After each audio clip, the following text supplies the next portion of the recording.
Hey guys, Carl here, and today we're at the Goodyear airport, and unfortunately I had to drive here, but it was for a good reason.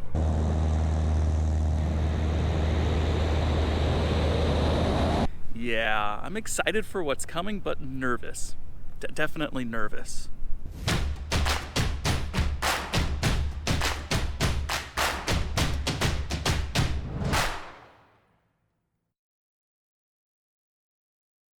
Okay guys, today I'm going to embark on something that I've been wanting to do since my pilot training. Spins.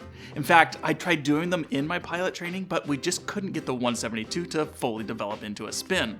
Stupid stable 172.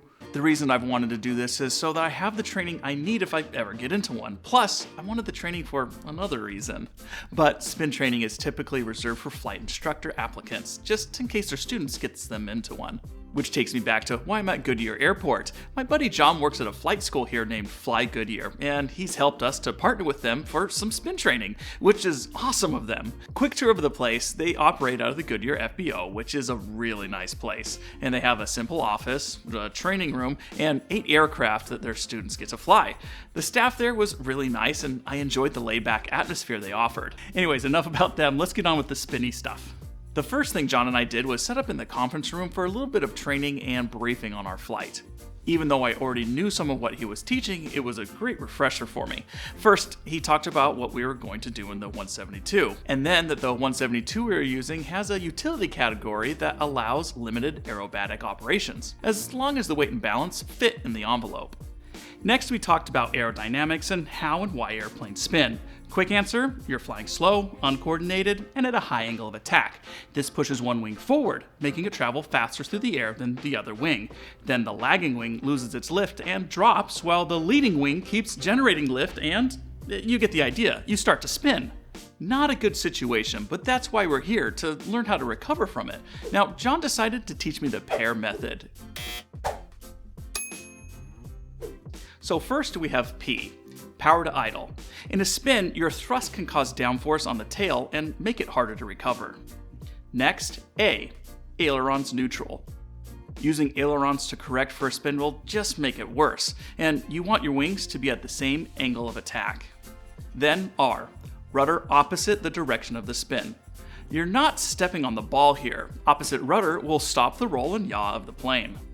Last, E, elevators forward. This will get the wing back from beyond the critical angle of attack to a normal one, allowing the wing to generate lift again. From here, the airspeed will start to increase, so you pull back on the yoke to get back to a normal airspeed and level flight. Oh, and don't forget to add power, because you don't want to do that all over again. Alright guys, just finished up with ground school. I think it went great. Got a pair stuck inside of my head, but I'm still a little bit nervous right now, which is a normal reaction to going and starting some spin training, but I just hope I don't throw up.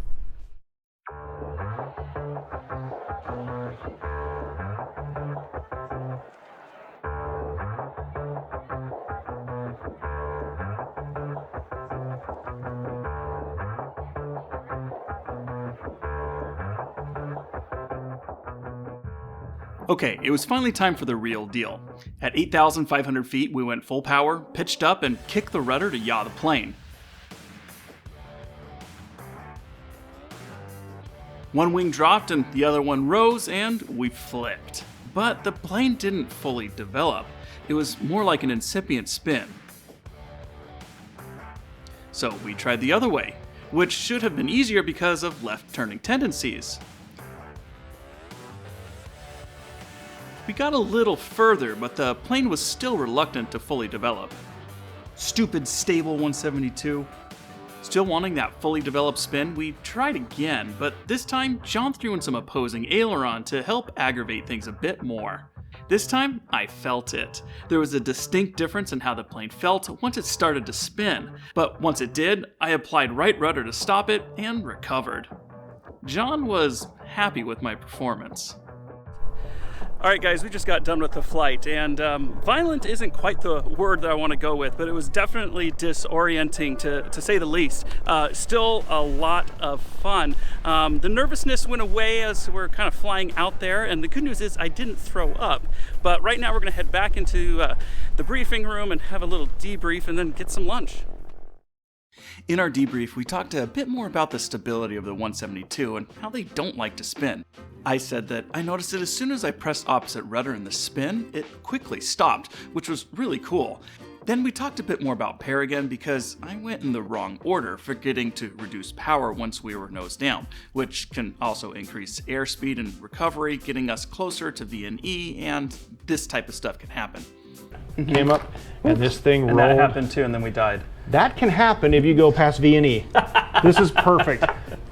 Now, in my case, we both agreed that this was a great introduction to spin training and that I should definitely get some more. Wow, okay, what an experience. Now that I've had a few days to think about it, I didn't need to be so nervous. It was a ton of fun, I learned a lot, and it made me feel like I'm a better pilot. Key takeaways though. Maintain rudder authority. It'll keep you coordinated and out of a spinning situation. But if you get into one, don't correct with aileron. It'll just make it worse. Use pair instead to get out of it.